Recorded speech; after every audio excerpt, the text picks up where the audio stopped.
마태복음 15장. 오늘은 저기서부터 할 겁니다. 21절부터 할 거예요. 21절. 장로들의 유전은 제가 뭐 늘 드리는 말씀이니까 21절부터 28절까지 한번 눈을 읽어보세요. 가나안 그 여자의 믿음에 대해서. 근데 그 말이 좀 어폐가 있는 게 그 사람의 믿음 이렇게 얘기하잖아요, 그죠? 근데 사실은 그 사람 안에 있는 누구의 믿음이에요? 그 사람 안에 있는 하나님의 믿음입니다. 그죠? 그러니까 성경에서는 너의 믿음, 하나님의 믿음 이렇게 했어요. 그러니까 결국 이제 하나님이 네 안에 있는 하나님의 믿음이에요. 그죠? 그것은 이제 나의 믿음이 부서지는 곳에 내 안에 있는 하나님의 믿음이 역사할 겁니다. 그렇죠? 네. 그래서 이제 이 구절은 이 사람이 가지고 있는 모든 가능성을 확 부숴놓고 오로지 그 안에 있는 하나님의 믿음만 역사하도록 하시는 그런 일들이 계속 복음서에 적혀 있는 겁니다. 그 배경은 마치 우리들의 삶을 연상케 합니다. 우리들의 삶과 성경에 나온 사람들의 이야기는 너무 흡사해요. 그래서 이게 은혜가 되는 겁니다. 이게 내 얘기이기 때문에, 이게 나에 대한 얘기이기 때문에. 그래서 우리 21절 한번 보겠습니다. 21절. 예수께서 거기서 나가사 두로와 시돈 지방으로 들어가시니 가나안 여자 하나가 그 지경에서 나와서 소리질러 가로되 주 다윗의 자손이여 나를 불쌍히 여기소서 내 딸이 흉악히 귀신 들렸나이다. 지금 이게 굉장히 좋은 기도인데, 좋은 기도의 모델인데, 이 사람이 이제 기도할 때 두 가지가 나타납니다. 기도 안에. 먼저는 다윗의 자손 예수님 나를 불쌍히 여겨주세요 하고, 두 번째는 우리 딸이 흉악한 귀신이 걸렸습니다. 이 두 가지를 얘기하는 거예요. 그러니까 첫째, 나를 불쌍히 여겨달라고 할 때 자기의 의지나 자기의 어떤 작정이나 자기의 어떠함이 거기에 들어가 있어요? 안 들어가 있어요? 안 들어가 있죠. 그럼 100% 무엇에 의존해서 기도하는 거냐? 하나님이 나를 불쌍히 여기시며 100% 자기 자신을 완전히 올인하는 거예요. 그죠? 그러니까 내가 이 기도가 응답되는 것은 내가 어떻게 하느냐에 있지 않고 온전히 하나님이 나를 불쌍히 여기시느냐, 또 긍휼히 여기시느냐, 하나님께서 나에게 자비를 베풀어 주시느냐, 그 하나님의 온전하신 사랑과 긍휼하심에 달려있지 나의 어떠함에 달려있지 않다라는 것을 아는 사람의 기도입니다. 할렐루야. 그러니까 우리가 기도를 할 때 딜을 하지 말라는 거예요. 딜을. 그죠? 그러니까 내가 뭐 이렇게 하겠습니다. 뭐 예를 들면은 또 내가 또 이렇게 살아오지 않았습니까? 아니면 내 마음을 아시지 않습니까? 이런 거 하지 말라는 거예요. 내 기도가 응답돼야 되는 상황이잖아요, 지금. 아니면 이거는 필사적일 수밖에 없어. 그냥 기도했는데 안 들어주면 안 들어주나 보다. 들어주면 기분 좋다. 이 정도의 기도가 아니라 아주 안 들어주면은 거의 죽다시피 한 그런 상황에서 하는 기도잖아요. 성경에서 나오는 모든 그 주님께 나온 사람들의 형편과 처지가 어떤 거예요? 그분이 기도를 들어주셔야지만 되는 그런 시츄에이션이잖아요. 그죠? 그러면 필사적일 수밖에 없다고. 요새는 필사적인 거 아닌 거 기도 안 해. 우리 식기도 이런 거 안 해. 그죠? 식기도 합니까? 하시는 분도 있구나. 내가 이거 한 그릇 안 먹으면은 난 죽습니다. 이럴 땐 나도 기도할 거예요. 근데 이제 난 기도야. 내 생명 자체가 기도가 돼버렸어. 내가 어느 한순간 또 하나님께서 나를 긍휼히 여기지 않으면은 내가 호흡을 중단할 수밖에 없는. 할렐루야. 내 생명 자체가, 내 생명 일순간이, 한순간순간이 하나님께서 나와 함께 해주지 않으면은 나는 죽음이나 마찬가지라는 걸 알아버렸기 때문에 뭐 따로 뭐 이렇게 뭐 식기도 따로 안 해도 돼. 그래도 하세요. 남들. 근데 성경에서 나온 사람들 기도는 이런 기도가 아주 필사적인 기도야. 필사적인 기도. 내가 지금 이 기도를 들어주시지 않으면은 난 죽습니다. 우리 딸이 지금 귀신에 걸려가지고 거품 물고 쓰러지는데 하나님 진짜 도와달라고 하는 그런 필사적인 상황에서 거기서 자기의 어떠함을 들고 나오지 않는다는 거예요. 내 어떠함, 그죠? 하나님 그래도 내가 여태까지 이렇게 살지 않았습니까? 뭐 이런 거. 그 하나님 내 마음 아시지 않습니까? 이런 거 들고 나오지 말고 차라리 그거 들고 나오고 1%라도 그 자리가 있으면 거기도 하나님의 긍휼로 채우자고요. 하나님의 사랑으로 채우자고요. 그 모든 자리를 하나님의 어떠하심으로 채우자고요. 할렐루야. 하나님의 긍휼하심과 자비하심과 나를 사랑하심과 나를 위해서 하나님께서 베풀어 줬던 모든 역사를 내가 알고 있는 모든 것에 그거를 믿고 그것에 온전히 기인해서 기도를 하자는 말입니다. 그렇게 기도를 했어요. 이 사람들이. 이 사람 이 여자 딴 기도한 거 아니에요. 당신이 이 기도를 들어주시는 거는 오로지 나를 불쌍히 여기는 거 그거 하나야. 근데 그게 어떤 걸 근거로 하는 얘기예요? 우리가 하나님의 백성 된 근거가 이거야. 우리가 하나님이 나를 사랑하는 근거가 이거였거든요. 하나님이 나를 백성 삼으시고 나를 사랑하시고 나를 이렇게 기다리시고 뭐 용서하시고 하나님 끝까지 나를 포기하는 모든 근거가 어디 있어요? 100% 하나님의 나를 불쌍히 여기심이에요. 그쵸? 혈통으로도 아니고 육정으로도 아니요. 달미야 뭐죠? 다른 박질함도 아니요. 그쵸? 그들 뭐 그런 거잖아요. 그들의 원함도 아니요. 오로지 우리를 불쌍히 여기시는 하나님의 긍휼하심이라. 그걸로 가는 거잖아요. 그러니까 이 여자가 와가지고 기도할 때 그걸 원하는 거예요. 온전히 어디에다 근거를 두느냐? 나를 불쌍히 여기심. 지금도 그렇다는 거죠. 저도 저와 여러분이. 할렐루야. 그다음에 두 번째는 우리 딸이 흉악한 귀신이 들렸나이다. 하나님이 아실까 모르실까? 왜 얘기할까요? 이거 되게 중요한 거예요. 하나님이 아시는 거 뭐 왜 얘기해? 내 형편을, 내 처지를 내가 하나님 앞에 알려드릴 때 그분이 몰랐던 정보를 입수하는 게 아니라 내가 또 한 번 더 내가 얼마나 구원이 필요한 사람인가, 내가 얼마나 하나님의 도움이 절실한 사람인가, 내가 얼마나 하나님을 의존하지 않으면 살 수 없는 사람인 것을 다시 한번 내 귀로 내가 듣게 되죠. 할렐루야. 두 가지만 들고 나가라는 겁니다. 나의 형편과 처지를 하나님 앞에 내어드리고 또 하나는 이 모든 일을 당신의 불쌍히 여기심에 근거를 두고 그것만을 믿고 그것에 호소하자는 거죠. 그렇죠? 그럴 때 이런 기도의 메커니즘은 우리와 하나님의 그 거리를 이렇게 좁힙니다. 그렇죠? 예, 원래는 하나님 멀리 계셨잖아요. 그죠? 전에는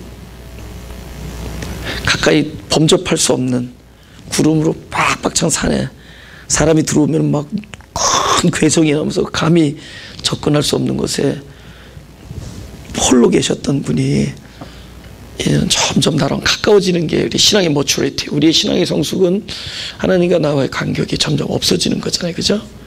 그런데 하나님이 가장 가까이 하는 자는 하나님의 도움이 절실한 자.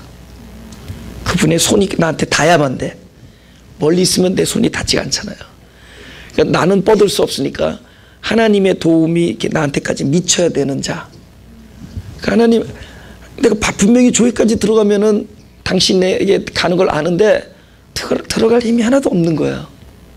그러니까 그런 말을 자꾸 외치는 거예요. 하나님, 그러니까 나의 연약함을 계속 얘기하는 거예요. 그죠? 나의 연약함을 얘기하는 겁니다. 자, 이제 오늘 이제 여기 이 주제가 뭐예요? 잃어버린 양이거든요. 근데 예수님이 일단 얘기할 때는 잃어버린 양 말고는 내가 보내심을 받지 않았다 이렇게 딱 얘기해 버려요. 그러니까 마치 여자는 잃어버린 양에서 제껴진 것처럼 얘기하는데 그 여자가 잃어버린 양이었습니다. 할렐루야. 그럼 여기서 그 이방인인 여자가 잃어버린 양이었다면 누가 잃어버린 양이다? 할렐루야. 내가 잃어버린 양이다. 바로 그 사람이 바로 나다. 근데 이제 잃어버린 그 양 자체는 무능하잖아요. 내가 I lost 그러면 그죠? I was lost인가요?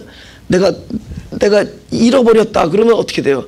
그때부터는 이것에 대한 회복이 나한테는 1%도 없습니다. 회복할 수 있는 힘이 나한테는 없어요.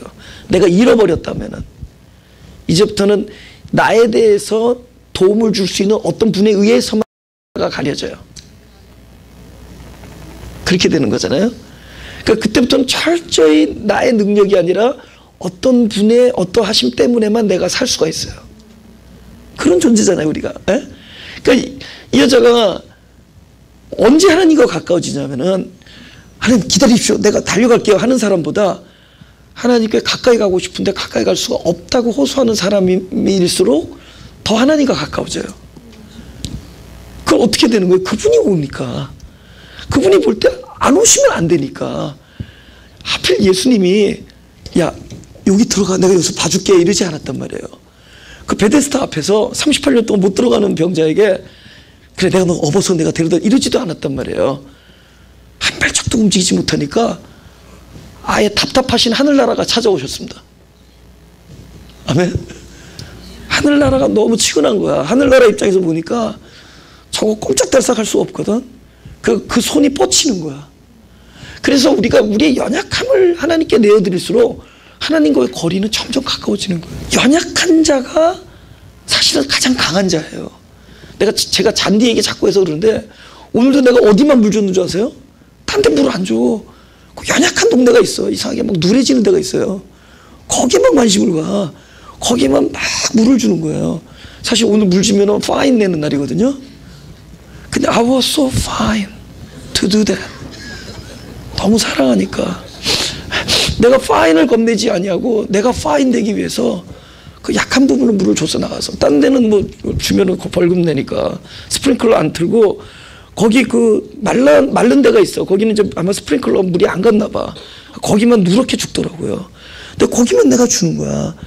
이렇게 사람들이 지나가다가 저 사람 오늘 물 안 주는 날인데 주네 이런 얘기를 내가 감수하면서까지도 그걸 주는 거야. 그러면서 참 내가 바라보면서 거기 이렇게 누렇게 된 데를 바라보면서 이런 생각하는 거야. 야 진짜 가장 약한 데가 가장 강한 데구나. 온 관심이 약한 데를 향해 하게 돼 있대도요. 우리도요 몸이 아프면은 온 몸의 관심이 아픈 쪽을 향해요. 온 이 안에 있는 모든 조직 안에 있는 이 세포들이 그 촉각을 어디에다가 두느냐 곤두세우느냐 아픈 쪽을 향하게. 그죠? 그래서 거기가 열이 나는 거예요. 거기 아니면 온 그쪽으로 다 향하잖아요. 예. 그러니까 하늘나라도 마찬가지예요. 가장 약한 자, 도저히 스스로는 도저히 뻗칠 수 없는 자, 다가올 수 없는 자, 그런 자를 하늘나라는 스스로가 당신의 손을 뻗치는 거예요. 그러니까 내가 기도를 할 때 하나님 내가 하나님 잘하겠습니다 뭐 이런 물론 기특하죠. 하나님 이번에 내가 이렇게 한번 해보려합니다. 힘을 좀 주십시오. 물론 기특하죠. 그러나 가장 하나님과 가까울 때는 언제냐? 내가 도저히 내가 하나님의 성품을 살아보려고 하는데 내가 거룩한 삶을 살아보려고 하는데 하나님께 그 나의 연약함을 기도할 때가 하나님과 가까워져요. 이상한 역설이죠. 나의 부족한 부분을 내어드릴 때 하나님과 가까워져요. 어떻게 가까워지느냐? 내가 못 가는 대신에 그분이 온대도요. 그분의 손이 뻗치는 걸 느껴요. 가까이 온 것을. 그죠? 내 몹시 부족합니다. 하나님 앞에 참 부끄럽습니다. 뭐 이럴 때 있잖아요. 경험해 보신 분들 아멘. 본문 읽겠습니다. 우리 이사야 53장을 한번 보죠. 이사야 53장 5절과 6절을 그가 찔림은 우리의 허물을 인함이요 그가 상함은 우리의 죄악을 인함이라 그가 징계를 받음으로 우리가 평화를 누리고 그가 채찍에 맞음으로 우리가 나음을 입었도다. 잘 보세요. 우리 쪽에서 한 일만 얘기합시다. 우리는 한 일이 없구나. 우린 뭐만 있었어요? 허물 있었죠. 그 다음에 죄악이 있었죠. 근데 우린 나중에 뭐만 있었어요? 나음과 평화만 오죠. 그럼 죄다 누가 한 일이에요? 그는 찔리고, 그는 상하고, 그는 징계를 받고, 그는 채찍에 맞았어요. 그는 찔리고 고난을 당하고 상하고, 그죠? 채찍에 맞고, 그는 계속 그분이 다 한 겁니다. 그죠? 근데 여기서 우리의 어떤 자세 같은 것을 요구하지 않잖아요. 그죠? 우리는 지금 평화를 누리고 나음을 입었는데, 우리가 평화를 입고 나음을 입는 데 있어서 우리 어떠함이 요구가 돼요? 그렇지 않다는 겁니다. 아멘. 여러분들이 제가 자꾸만 이렇게 설교를 하면은 사람들이 그런 얘기죠. 오메 우리는 할 게 아무도 없다. 그럼 막 살자라고 들리는 분은 귀뚜라미거나 귀신이거나 둘 중 하나입니다. 참 귀하신 분이에요. 귀신. 그렇게 들으면 안 되니까. 그렇게 들은 게 이상한 거니까. 그렇죠? 하나님의 은혜를 듣잖아요. 하나님의 은혜를 들으면은 그게 내 성품이 된대도 그렇게 만들어놨어요. 하나님을 안으면은 그게 내가 돼. 왜냐하면 내가 아는 하나님만큼 내가 살게 돼 있어요. 내가 그분을 아는 만큼 내가 그렇게 살게 돼 있대도요. 내가 아는 것이 어떤 상태가 되는 거예요? 연합이잖아요. 내가 그분을 아는 순간에 뭐 처음엔 귀로 듣고 머리로 깨달았는지 모르지만은 이것은 우리 영 안에 깊숙이 들어와서 나의 존재가 되어버려요. 그분을 아는 지식이 곧 나의 일부가 되어버립니다. 내 생명의 일부가 되어버려요. 그래서 내가 그분을 아는 만큼 그 삶이 곧 나의 삶이 된다. 그것은 내가 하나님과 별개의 내가 사는 삶이 아니라 내 안에서 그분이 사는 삶이에요. 이제는 내가 산 것이 아니요 내 안에 그리스도 예수께서 사시는 것이다. 그렇죠. 우리는 어떤 각도로만 읽어야 되고 들어야 되느냐? 우리에게 어떤 삶이 요구되는 것을 듣는 게 아니라 그분이 나를 위해서 이렇게 베푸셨다. 그분이 이러한 마음을 가지고 계시다.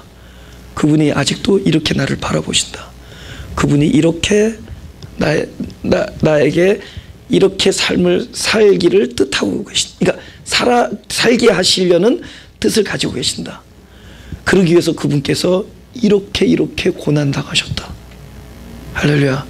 그것만 해도 이 성경에 이게 all about that. 다 그것에 관한 얘기다. about him이죠.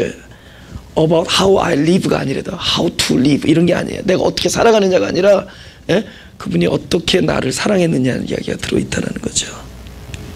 근데 한술 더 떠서 6절은 뭐라고 얘기하느냐? 6절은 우리는 다 양 같아서 그릇 행하여 아무도 그릇 행하고 싶지 않죠. 근데 해놓으면 그릇이 됩니다. 각기 제 길로 갔거늘 하나님이 정한 길로 가야 되는데 우리는 하나님의 길이라고 여기고 가도 나중에 걸어봐 보면은 각장 자기의 길을 간 거예요.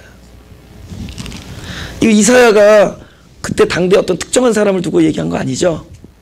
오늘 이 말씀을 전해 듣는 바로 이게 나에 대한 얘기입니다. 할렐루야.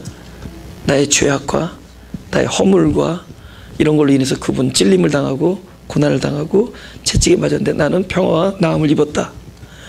그럼에도 불구하고 우리는 각각 뭐죠? 제 갈 길로 가거늘. 그죠? 잘 행하려고 했는데 그릇 행하게 되고, 그죠? 하나님의 길로 가고 싶은데 각각 제 길로 갔다는 거죠. 그런데 여호와께서는 우리 무리의 그릇 행함과 제 길로 감과 죄악을 누구에게? 그분에게 담당시키셨도다. 분명하죠. 우리들이 하면 할수록 우리들이 하는 일들은 다 이런 것들이고, 근데 그분 한 번도 그거에 대해서 불평하지 않으시고 그분 또 그분의 할 일을 하셨죠. 근데 그 일은 지금도 진행되고 있다. 그래서 그 일은 지금도 진행되고 있다. 본문으로 돌아가겠습니다. 23절. 예수는 한 말씀도 대답지 아니하시니 제자들이 와서 청하여 말하되 그 여자가 우리 뒤에서 소리를 지르오니 보내소서. 다 같이 시작. 예수께서 대답하여 가라사대 나는 이스라엘 집에 잃어버린 양 외에는 다른 데로 보내심을 받지 아니하였노라 하신대. 아멘. 예수님이 오신 다음부터는 옛날의 이스라엘이 더 이상 이스라엘이 아니죠. 그죠? 옛날에는 모든 게 다 뭐예요?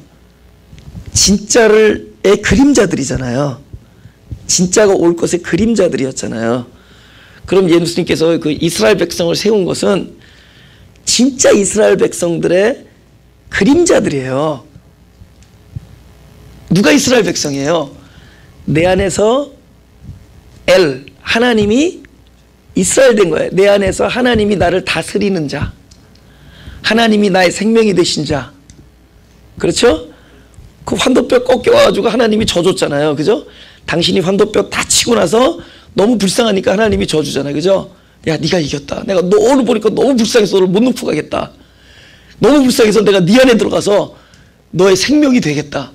네 생명은 네 스스로 주관할 수가 없기 때문에 너무 불쌍하잖아요. 환도뼈 다 깨져가지고 이제는 내가 네 안에 들어가서 너의 생명이 되어주겠다. 너무 불쌍하니까 그때부터 승리자가 되잖아요. 그러니까 그 사람이 그죠? 이스라엘이야.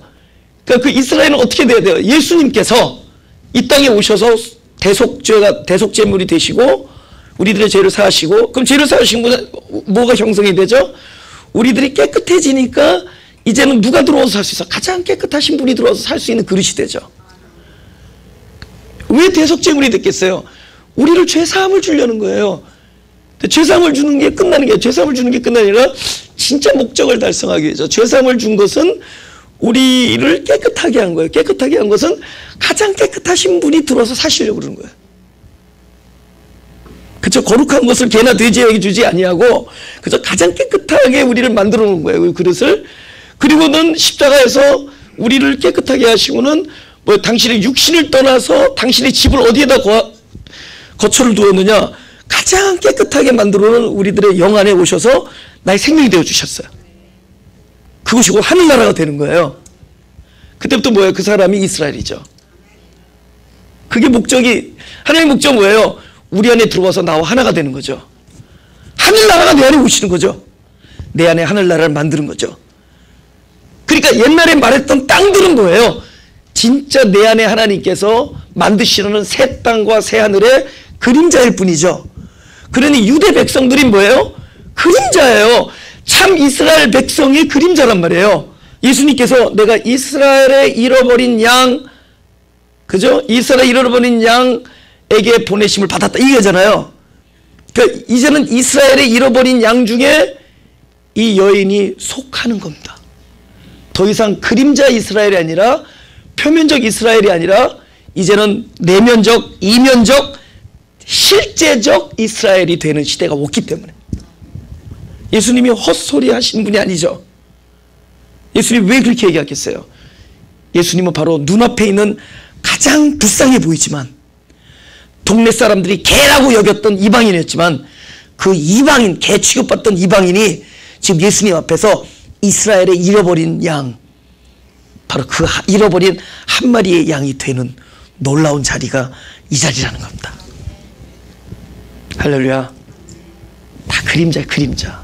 그 곳곳마다 저 중국, 러시아, 뭐 가고지 않은 나라가 그리스, 아프리카 뭐 모든 곳곳이 그곳에 하나님께서 회복하시는 일들이 있어요. 어디에다가? 그 상한 심령들 안에 하나님이 불쌍히 여기는 심령들, 긍휼히 여기신 심령들. 내가 내 법을 너의 마음과 생각에 두리라. 그러면 너는 나의 백성이 되고 나는 너의 하나님이 되며 너는 나의 제사장 나라가 되며, 그렇게 하나님께서 계획하신 그 심령들이 어디에 있던지 그들이 이스라엘로 회복되는 거예요. 할렐루야. 할렐루야. 누가복음 15장 탕자에 대해서 읽어보죠. 오케이. 17절부터 이에 스스로 돌이켜 가로되 내 아버지에게는 양식이 풍족한 품꾼이 얼마나 많은고 나는 여기서 줄여 죽는구나.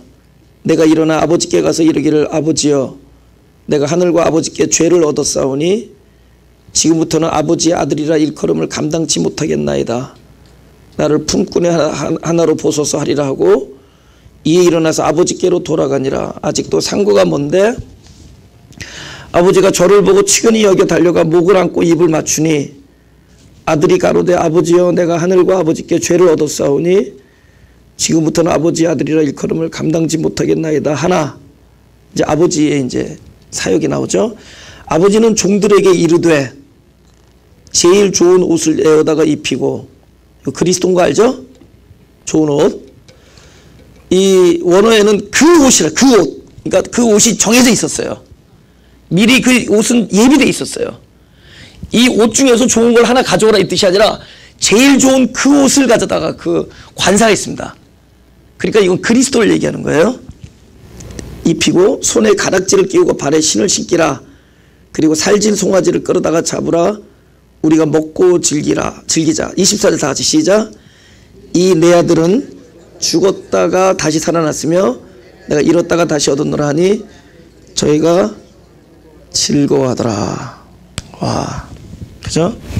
지금 아들이 돌아왔는데 입장이 달라요. 입장이 달라요. 그 아들이 자기 발로 돌아온 것 같지만 사실은 이 모든 역사가 하나님이 다가온 겁니다. 그렇죠?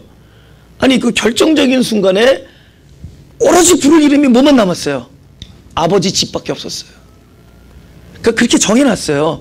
우리 안에 무엇을 심어놨냐면은 우리를 거듭내실 때 결정적인 순간에 우리가 부르는 이름이 바로 그분의 이름이 되게끔 만들어놨습니다. 결정적인 순간에. 근데 이 사람에게 결정적인 순간은 모든 걸 잃어버렸을 때죠. 그러니까 아버지 집을 부른 거예요. 그죠? 그 아버지를 생각하게 한 거죠. 이 아들이 자기 발로 온 것 같지만 사실은 아버지가 여태까지 기다리셨던 하루하루가 그 아들이 아버지와 하나됨을 가까이 오신 것이죠. 아들이 걸어온 것이 아니라 하루하루 아버지가 아들로 향해서 온 거예요. 그렇죠? 그러면서 딱 다시 그가 와야 됐을 때 왔을 때 뭐라고 얘기냐면은 나는 뭐요? 잃었던 것을 찾았다 이렇게 얘기하죠. 근데 내가 잃었던 것을 찾았는데 아들은 어떻게 됐어요? 아들 입장에서는 죽었다가 살아난 거예요. 내 아들은 뭐라고 써있어요? 24절 내 아들은 죽었다가 다시 살아났으며 내가 잃었다가 다시 얻었노라. 아버지는 잃었던 걸 얻었는데 본인은 뭐예요? 죽었다가 살아난 거예요. 그러니까 예수님께서 왜 잃어버린 양에 대해서 관심이 많은가? 왜 잃어버린 양에 대해서 관심이 많은가? 너는 잃어버린 정도가 아니라 너에게서는 이게 죽음이다 이거예요. 무슨 얘기 아세요?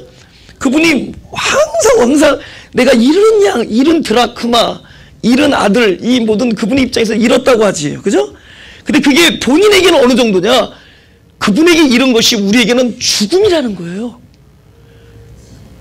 그분이 잃은 것을 찾았는데 그 혜택이 우리에게는 죽음에서 생명이 된 겁니다. 할렐루야? 근데 죽음에서 생명이 된 혜택은 본인에게 들어왔는데 누가 더 기뻐해요? 누가 더 기뻐해요? 잃었다가 찾은 그분이 더 기뻐한다는 겁니다. 성경에서 드라크마가 기뻐합니까? 그 동전이 기뻐하더냐고. 그 다음에 잃은 양이 기뻐하더냐고. 꼬리를 살살살 흔들었다 있어요? 어머 나 죽었다 살았네 하냐고. 그러니까 우리들의 구원이 이렇게 일어나는 거야. 우리는 본인의 죽음의 심각성도 모르고 우리는 본인의 죽음의 심각성도 몰라요. 근데 우리는 그분과 떨어져 있는 상태가 죽음이었다는 거죠. 근데 그분은 잃어버린 걸 다시 찾는, 근데 잃어버린 걸 다시 찾는 분이 더 기뻐해. 그것을 누가복음 15장에서는 그려주고 있다는 거죠. 할렐루야. 근데 잃어버렸다 그러면은 이제부터는 잃어버려서 죽음까지 간 심각한 정도의 사람에게 본인이 심각성을도 모르고 설령 본인이 얼마나 죽음이라는 심각성을 안다고 하더라도 죽은 자가 무슨 일을 할 수가 있겠어요? 그러니까 우리가 잃어버려졌다라는 것 상태는 이제부터 나에게는 나의 잃어버림에 대해서 내가 할 수 있는 것이 아무것도 없다는 것을 의미하기도 하죠. 이제 모든 게 생사여부가 누구에 달려있어요? 양이라면, 잃어버린 양이라면 목자에게 달려있고, 동전이라면 역시 동전을 좋아하는 처녀들에게 달려있고, 그쵸? 아들이 잃어버렸다면 잃어버린 부모에게 달려있죠. 이제부터는 내가 잃어버린 자다, 내가 길을 잃은 자다 그러면은 나는 사실 죽음인데 이 죽음에 대해서 내가 할 수 있는 게 아무것도 없다는 겁니다. 이제 모든 나의 회복과 나음과 내가 나아짐의 모든 일은 누구에게 달렸느냐? 바로 이것에 대해서 능력을 베풀 수 있는 그분에게 달려있는 거예요. 그래서 이 여자는 할 수 있는 게 그거밖에 없는 거예요. 내 딸에 대해서 내가 할 수 있는 건 아무것도, 그분이야말로 잃어버린 양이에요. 자기가 할 수 있는 게 아무것도 없으니까. 양이 잃었다, 길을 잃었다, 그 자리에 있는 게 낫지, 하면서 가면 더 잃어버리는 거 알죠? 진짜요. 우리가 길을 잃었으면 그 자리에 있는 게 낫지, 이거를 내가 어떻게 찾아보겠다 하다가 훨씬 더 우린 더 첩첩삼중, 그거 맞나? 가면 갈수록 더 산에 들어 더 힘들어지는 겁니다. 그죠? 더 어려워지는 겁니다. 이제부터 누구에게 달려있냐? 그것을 해야 할 수 있는 그 능력을 가지신 분에 달려있다. 죽음에 대해서는 생명을 줄 수 있는 분에게만 달려있다. 우린 죽음이라는 거. 죽은 자가 무슨 일을 할 수 있겠어요? 그러니까 이 여자는 자기 죽음을 들고 나온 겁니다. 내 딸에 대해서 내가 할 수 있는 것은 아무것도 없다. 그래서 잃어버린 그 양, 바로 그에 대해서 예수님께서 말씀하시는 겁니다. 그 다음 본문 25절, 여자가 와서 예수께 절하며 가로되 주여 저를 도우소서. 대답하여 가라사대 자녀의 떡을 취하여 개들에게 던짐이 마땅치 아니하리라. 27절 다 같이 시작. 여자가 가로되 주여 올사이다마는 개들도 제 주인의 상에서 떨어지는 부스러기를 먹나이다. 그죠? 이 부스러기란 말이 딱 클릭이 되더라고요. 그래서 이제 오늘 헬라어를 이제 찾아봤어요. 그죠? 똑같은 말이 어디 있나 했더니 되게 재밌는 데 있어요. 누가복음 16장 한번 찾아보자고요. 19절부터 읽겠습니다. 한 부자가 있어 자색 옷과 고운 베옷을 입고 날마다 호화로이 연락하는데 나사로라 이름한 한 거지가 헌대를 앓으며 그 부자의 대문에 누워 부자의 상에서 떨어지는 것으로 배불리려 하며 심지어 개들이 와서 그 헌대를 핥더라. 여기 21절에 부스러기와 똑같은 단어가 있는데 5글자. 이게 똑같은 단어예요. 푸시키온이라는 단어로 그 부자의 상에서 떨어지는 것과 이 부스러기라는 단어가 같은 단어입니다. 같은 단어예요. 그리고 이제 내용도 비슷하죠. 부자의 상에서 떨어지는 것을 먹는 거지, 그죠? 근데 부자의 상에서 떨어지는 거지는 나중에 천국에 가는 이야기죠. 아브라함의 품에, 그죠?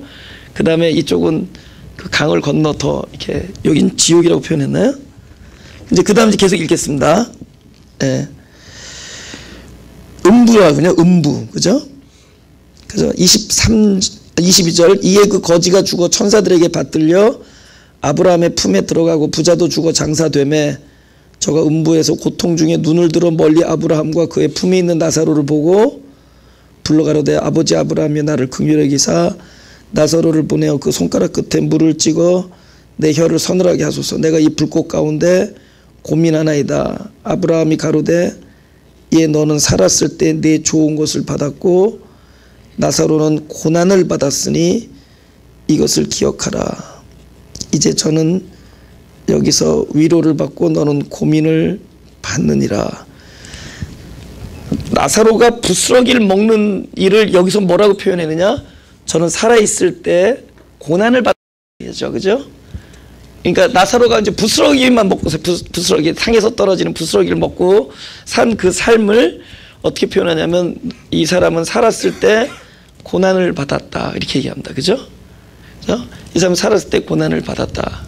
여러분 부스러기 말고 고난 안 받는 거라면 뭐가 딱 떨어져야 돼요? 자녀의 떡을 취해서 그냥 온궁으로 하나 딱 주는 거잖아요. 근데 부스러기를 받은 게 고난이라고 얘기해요. 그러니까 우리가 원하지 않는 일 뭐 이런 겁니다. 어떤 데서는 악행이라고 얘기해요. 악한 일. 그러니까 내가 볼 때 이거 악한 일을 보이는 거거든. 그래서 원치도 않는 일 이런 거예요. 근데 잘 보란 말이죠. 잘 보란 말이죠. 강아지가 큰 떡을 주나 부스러기를 주나 그냥 같은 양만 먹으면 되죠. 큰 떡을 먹어도 안에선 부서질 거고 부스러기를 큰 떡만큼 먹으면 큰 떡만큼 들어간 거고 뭐가 달라요? 사실은 강아지가 먹는 데 있어서는 고난이 아니라고요. 그럼 누가 고난이에요? 떡의 순환이죠. 떡이 고난이죠. 떡이 언제 고난이에요? 떡이 온전한 모습으로 주어질 때보다 부스러기가 될 때 순환을 입는 거죠. 근데 왜 부스러기를 먹는 자가 네가 살아있을 때 고난을 받았냐 이렇게 얘기하는 거예요. 이게 생명과 그러니까 우리가 말하는 그 구원의 역사에 있어서 내가 살아나는 것과 죽음이라는 어떤 뭐랄까 대원리입니다. 대원리라는 거예요. 보세요.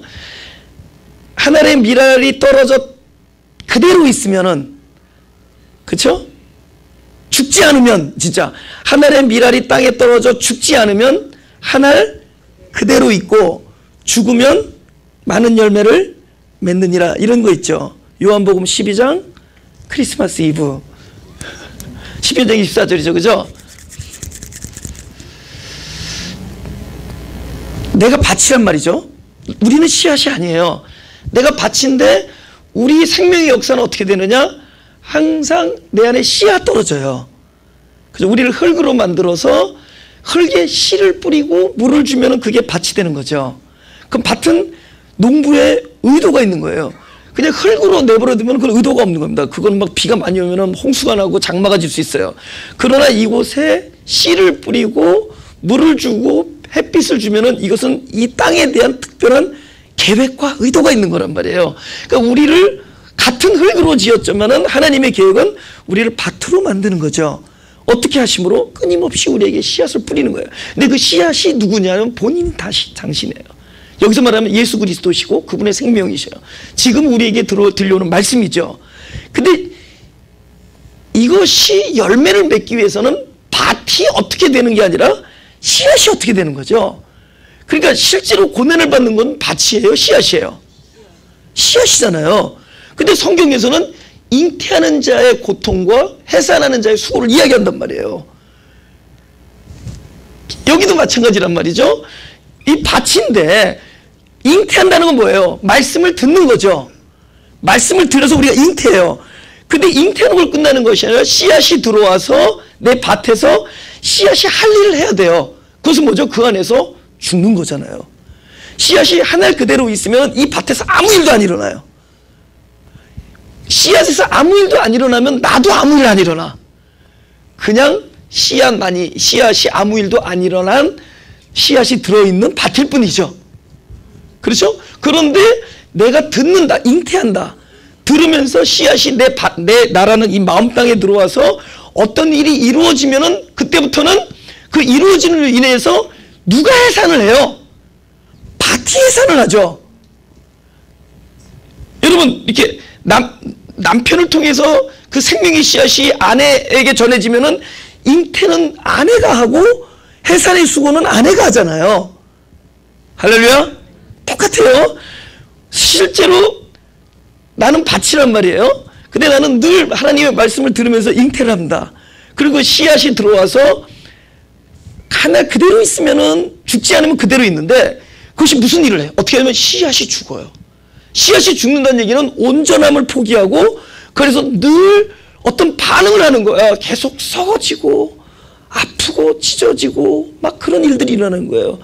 그런데 찢어지고 본인은 순환을 당하는데 씨앗은 그래서 나중에는 소멸돼요. 그 모습이 사라져. 안에서 사라지는데 그 안에 있는 영생하는 생명력은 절대로 소멸되지 아니하고 어디에 흡수돼요? 밭에 흡수되죠. 할렐루야? 이것은 그러면 씨앗이 없어진 거예요? 씨앗에 있는 생명이 어디서 부활한 거예요? 밭에서 부활한 거죠. 연합했죠. 중요합니다. 십자가에서의 죽음의 고난이 있죠. 예수님의 십자가의 고난이 있고 십자가의 순환이 있고 씨앗이 자기 생명을 우리에게 내어주기 위한 고난이 있죠. 근데 로마서에서는 함께 고난을 받을 때 영광이라고 얘기해요. 함께 고난을 얘기해요. 밭이 무슨 고난을 해? 씨앗이 죽는데. 오케이, 기독교인에게 있어서 고난이 있다는 거예요. 어떤 고난이죠? 이 씨앗이 생명이 그냥 부활하는 것이 아니라 우리와 하나를 이루는 거예요. 우리와 하나가 연합되는 이 부활, 할렐루야. 이 부활은 반드시 해산의 수고를 우리에게 준다. 그죠? 우리는 뭘 낳는 거예요? 아들의 생명을 낳는 거예요. 하나님의 말씀이 들어오면 우리는 날마다 연합되어져서 아들의 생명을 낳는 수고를 하는 겁니다. 밭이 무슨 수고를 하냐면 해산의 수고를 하는 거예요. 아들의 그 씨앗 안에 있는 생명이 내 안에 들어와서 나와 연합하는 과정과 이것이 아들이라는 새 생명으로 탄생되어지는 그 해산의 수고가 이제는 어디에 있느냐? 그 예수의 고난이 내 안으로 함께 옮겨지는 겁니다. 그래서 기독교인에게서 고난은 필연이라는 거예요. 함께 영광이라는 거예요. 이상하지 않아요? 씨앗이 죽는데 그 고통이 이제는 우리 안에 부활의 고통으로 온다고요. 근데 그 고통 뒤에는 무엇이 오느냐? 함께 생명이 연합된 결과로 아들의 생명을 낳게 되는 거죠. 이것이 어디에 있느냐? 바로 잃어버린 자들을 찾아서 바로 그 죽음 안에 당신이 씨앗으로 들어가서 생명이 돼서 다시 아들의 생명을 낳게 하는 하나님의 생명의 대원리, 그곳에 있다는 거죠. 그럼 잃어버렸다라는 것 자체가 권리죠. 뭐가 권리가 되죠? 반드시 하나님에 의해서 발견되어질 것이고, 발견되어진 그 양은 반드시 이스라엘의 집이 될 것이죠. 하나님이 거하는 집이죠. 그곳에는 날마다 새 생명의 탄생이 일어나죠. 새 생명의 탄생이 일어나는 곳에는 늘 영적 해산의 수고와 고난이 그곳에서는 일어난다는 거죠. 여러분, 이런 고통이 없이 우리가 아들의 생명을 낳을 수 있겠어요? 그죠? 우리가 임신하면 축하드립니다 그러지만 동시에 뭐죠? 당신은 앞으로 꽤나 고생할 겁니다. 그런 얘기하는 거죠. 여러분, 그죠? 막 어떤 사람이 오랫동안 아기를 잉태 못하다가 드디어 이제 아이를 잉태했어요. 그럼 축하드립니다 하지만 반드시 무엇을 예언할 수 있어요? 당신은 분만의 고통을 반드시 겪을 겁니다. 그거잖아요. 마찬가지죠. 우리는 다치지만은 우린 처음에 들리는 축복이 있습니다. 들릴 때는 그렇게 고통이 없습니다. 그러나 잉태는 고통이 아니에요. 그러나 잉태가 해산으로 가서 아들을 낳을 때까지는 우리 안에서 엄청난 고통이 있을 것이다. 근데 이 고통은 생명을 낳는 고통이고 십자가에서 순환이 나에게 부활의 순환으로 하나가 되는 과정이 된다. 할렐루야. 예. 다시 본문으로. 그래서 그 나사로라는 거지는 그 부스러기를 먹는데 그게 고난이 됐습니다. 왜냐하면 부스러기는 예수님이 그대로 자기 자신을 우리에게 그저 주시는 건데 뭐라고 주냐면은 이렇게 얘기해요. 너희 조상들은 광야에서 하늘에서 내리는 하늘에서 만나를 먹었어도 죽었다는 거예요. 근데 나를 먹으면 산다 그렇게 얘기해요. 그래서 그러면서 나는 누구냐 그랬더니 하늘에서 내려온 산떡이다 그래요. 그래서 하늘에서 내려왔다 참 멋있다 그런 생각했는데 내가 어느 날 그 부스러기라는 그 이제 말씀을 묵상을 하다 보니까 그 내려왔다라는 그 자체가 순환과 죽음을 이야기하는 겁니다. 그러니까 하늘에서 어디까지 가기 위한 거죠? 우리 같이 초라한 누추한 밭에까지 내려오는 거잖아요. 그분이 하늘에서 내려온다라는 거는 가장 참 누추한 곳에 그분이 이렇게 오시는 거잖아요. 희생하고 순환과 죽음을 하는 거잖아요.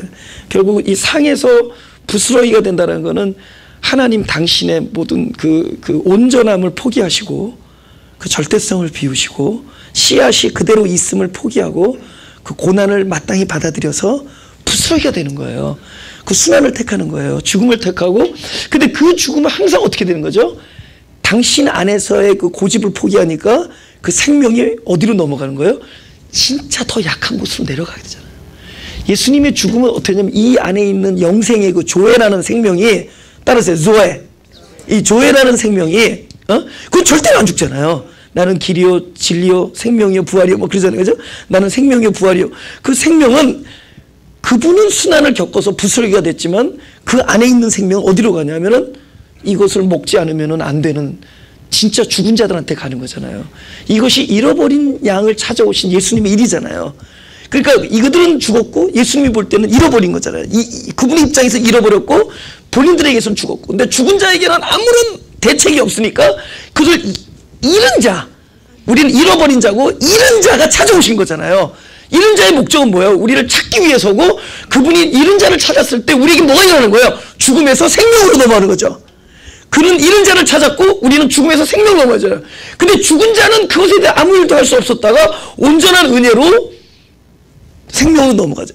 근데 이 일이 일어나기 위해서 어떤 일을 해야 돼요? 잃은 자가 잃어버린 양을 찾기 위해서는 어떤 일을 해야 돼요? 하늘에서 내려와야 되잖아요. 그럼 하늘에서 내려온 이 산떡이 뭐예요? 만나를 먹었어도 죽었지만, 이거는 뭐 율법을 얘기하는 겁니다. 율법은 썩는 양식이에요. 지금 내가 먹으면은 또 그 다음에 또 다시 먹어야 돼. 안 먹으면 안 돼.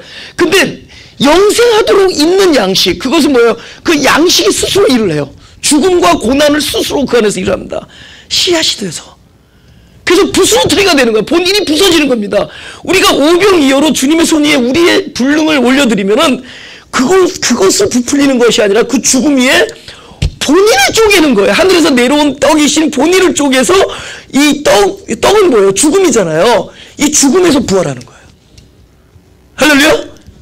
우리가 오병이어로 우리의 불가능을 주님의 손이 올려놔요. 딱 올려놓은 순간에 하늘에서 내려온 떡이신 자신이 부스러기가 되는 거예요. 부스러져서 이 부스러지만 안에 있는 생명이 어디로 가는 거예요?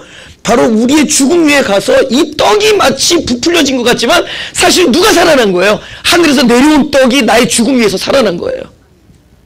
할렐루야? 나의 죽음에는 항상 하늘에서 내려오셔서 스스로 부스러기가 되신 그분이 부활하시는 겁니다. 나의 죽음에는, 내가 날마다 죽는 지점에서는 하늘에서 내려서 스스로 죽음과 순환을 택하신 분이 그 결과, 그 부활이 여기 와서 부활하시는 거예요. 마지막에 마치겠습니다. 27절하고 28절 다 같이 시작. 여자가 가로되, 28절 다 같이 시작. 이에 예수께서 대답하여 가라사대, 여자야, 네 믿음이 크도다. 네 소원대로 되리라 하시니 그 시로부터 그 딸이 나으니라. 그죠? 우리 마태복음 13장 16절을 한번 쳐볼까요? 마태복음 13장 16절 17절 같이 읽어볼까요? 시작. 그러나 너희 눈은 봄으로 너희 귀는 들음으로 복이 있도다. 내가 진실로 너희에게 이르노니 많은 선지자와 의인이 너희 보는 것을 보고자 해도 보지 못하였고 너희 듣는 것들을 듣고자 해도 듣지 못하였느니라. 성경에서 이제 이거를 간단하게 얘기하면은, 어느 날 이렇게 복음의 말씀이 들릴 때가 있잖아요. 예? 근데 그 들리는 게 복이라는 거예요. 들리는 게. 근데 누구만 들리는 줄 아세요? 그게 들려야지만 살 수 있는 사람들이 들려요. 그러니까 그 들려야지만이 되는 사람들. 안 그러면 죽음인데, 이 죽음에 있는 자들이 그게 들려야지만 사는 사람들이 들려요. 봐요. 불뱀이잖아요, 그죠? 근데 노뱀을 바라보면 산다라는 소리가 누가 믿었어요? 안 물린 자들은 안 믿죠. 물린 자들이야지 그걸 듣고 들려서 보고 살죠. 잃어버리지 않은 자들은 구원이 필요 없죠. 잃어버린 자들이 구원이 필요하죠. 내가 길을 잃은 자들이 구원이 필요하잖아요. 그럼 목자의 음성이 누구에게 들리겠어요? 이 목자의 음성이 들려지지 아니하면 안 되는 자들에게 들리죠. 할렐루야. 우리가 똑똑해서 들리는 게 아니라 우리가 그것이 들려야 되기 때문에 들리는 거예요. 우리가 들려야지만이 살기 때문에 들리는 거예요. 그러니까 이렇게 보면 뭐하지만은 우리가 잃어버린 자라는 것 자체가 특권이에요. 우리가 길을 잃었다는 것 자체가, 벌써 잃었다라는 것 자체는 내가 누구에게 잃어진 것, 나의 주인이 있다는 거잖아요. 내가 이 길을 잃었다라는 것은 그분도 잃은 사람이 있죠. 나를 잃어버린 자가 있잖아요.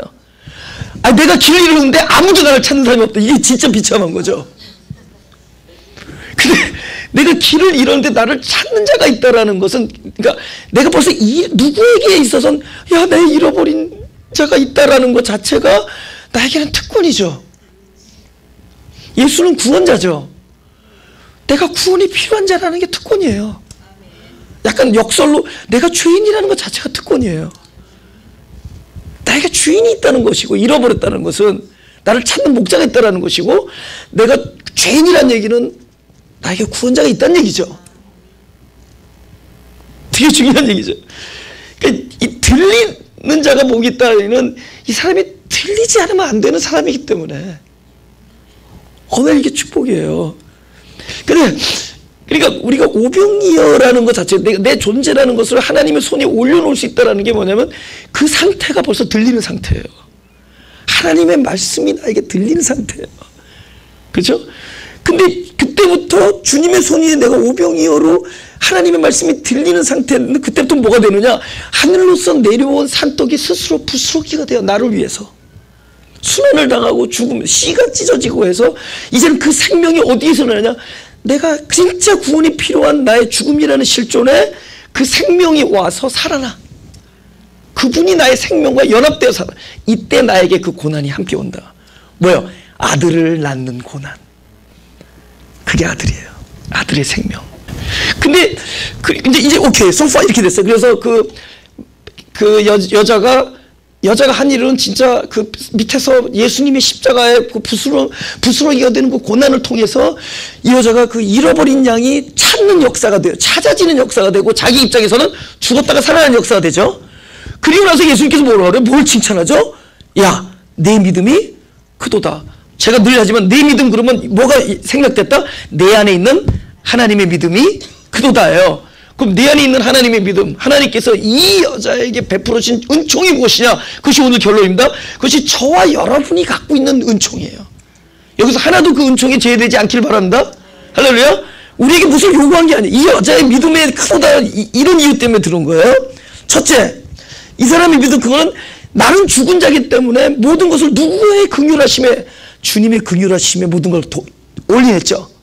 전적으로 당신의 긍휼하심 모든 걸 걸었어요. 여러분, 자기 어떠함에 거는 습관을 우리 포기합시다. 그래서 너 자신을 아십시다. 나 자신을 알자고. 진짜 그 1%라도 하겠다는 마음 자리에 그 자리도 하나님의 긍휼로 채우자고. 할렐루야. 그 다음 이 사람의 하나님이 주신 믿음이 뭔지요? 야, 개들은 주인의 상에서 자녀들의 떡을 취해서 주지 않는다. 그러니까 여자가 뭐예요? 올소이다. 그럼 뭐가 옳다는 거예요? 첫째, 두 가지 옳다. 나는 개입니다. 둘째, yes, 개는 온전한 것을 안 먹습니다. 고조 부스러뜨리기만 먹습니다. 예수님이 부스러질 거잖아요. 자기가 개임을 이제 뭐죠? 자기 부인이죠. 너희가 나를 따르려거든 자기를 부인하고. 우리 일상에서 일어나는 모든 일을 나를 부인할 수 있는 일을 돌리면 그 사람은 축복입니다. 내 일상에서 일어나는 모든 일들을 나를 부인하는 사건으로 돌리자고요. 뭐 이 시대를 애널라이즈하고 상대방을 분석하고 상대방을 판단하는 일로 사용하지 말고 이 일상에 일어나는 모든 일을 나를 부정하는 일이 될 때 그 사람은 야, 내 믿음이 크도다 소리를 듣게 되는 거예요. 우리는 항상 그러죠. 너 끝까지 이렇게 말대답하는 거 보니까 넌 참 믿음이 크구나. 이거 아니죠? 너 참 말 또박또박 잘했다. 이거 아니죠? 넌 참 끝까지 끈질기게 나를 떠나지 않는구나. 이거 아니죠? 아니에요. 끝까지 맞습니다. 나는 부족하지만 나는 부족하여도 영접할 터이니 뭐 이런 거 있죠. 나는 부족하지만 나를 불쌍히 여겨 주십시오. 나는 개입니다. 그죠? 그리고 당신의 죽음과 순환을 나의 생명으로 받지 않으면 안 되는 그 자리. 할렐루야. 근데 또 이 사람 믿음 중에 또 뭐가 있는 줄 아세요? 먹지 않으면 안 된다.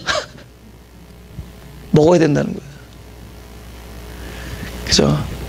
여러분, 우리가 진리에 배고픈 것도 축복입니다. 그죠? 우리가 진리를 먹어야 산다라는 것을 아는 것이 축복이에요. 이는 부스러기 떡을 이야기했지만은 지금 우리의 일상으로 딱 들어왔을 때 바로 이 여자의 위치와 나의 위치를 비교했을 때 그럼 나에게 이렇게 네 믿음이 크도다라고 예수님께서 얘기했다면은 첫째는 나도 이 여인처럼 하나님의 긍휼하심, 주님의 긍휼하심에 모든 것을 거울 수밖에 없는 사람이고 나도 나 자신을 믿을 수 없는 맞습니다. 그런 사람이죠. 마지막으로 나가 먹지 아니하면 나도 죽습니다. 그렇죠? 양식을 원했잖아요. 문제가 달라져요. 보세요. 예수님은 이 여자는 먹음의 문제로 찾아오지 않았어요. 뭘로 찾았죠? 딸의 정신병의 문제를 찾아왔는데 치료의 문제를 찾아왔는데 주님께서는 자기 자신을 떡으로 말씀하시면서 양식의 문제로 바꿉니다. 그러니까 우리의 모든 문제는 주님의 말씀에 주님을 만나는 순간에 양식의 문제로 바뀔 거예요. 그러니까 나의 모든 문제가 어디서 해결되느냐? 먹음으로써만이 온전해질 수 있다는 것으로 전환될 겁니다. 할렐루야. 치료의 문제가 양식의 문제가 돼요. 이건 뭐야? 보다 내적이고 존재적인 문제가 되는 거죠. 치료가 외적인 문제라면은 양식의 문제는 나의 존재적인 문제를 하나님께서 다루실 겁니다. 맞습니다. 내 바깥에 일어나는 일보다 더 중요한 것은 당신의 말씀이 내 안에서 잉태되어서 해산의 수고를 통해서 당신의 생명이 내 땅에서 자라는 것만이 나에게 유일한 응답이라는 것을 믿습니다. 할렐루야. 그 치료의 문제가 양식의 문제로 바뀔 때 이 여자처럼 내 믿음이 크도다. 여러분, 저와 여러분이 많은 문제를 가지고 하나님 앞에 나가지만은 하나님께서 이렇게 대주셔서 먹으면 산다 이렇게 할 거예요. 네 행동을 고치거라 이렇게 얘기하지 않을 겁니다. 그리고 뭐 밖에 나가서 뭐 물로 씻고 와라 이런 얘기 안 할 겁니다. 저 네가 뭐 제단에 몇 번에 뭐 엎드려라 이런 얘기 안 할 겁니다. 먹으면 산다. 나를 부스러뜨기로 먹으면 산다. 진리를 먹으면 산다. 우리가 진리를 먹을 때 우리의 본질적인 문제가 치료까지 임할 줄 믿습니다. 가슴에 손을 대시고 제가 기도하고 마치겠습니다. 하나님 감사합니다. 우리에게 이렇게 날마다 새 생명을 주셔서 감사합니다. 그 새 생명이 비록 해산의 수고를 겪고 얻어내는 생명이지만 그 새 생명이 하나님에게 나에게 주신 바로 나의 생명이라는 것을 알게 해주시니 더욱 감사합니다. 이제 그 새 생명 안에서 하나님께 영광 돌리고 찬송 드리는 삶이 되게 하여 주옵소서. 옛 생명으로는 도무지 거룩한 삶을 살 수 없사오니 날마다 말씀이 들어와서 새롭게 태어남으로 말미암아 새롭게 되게 하여 주옵소서.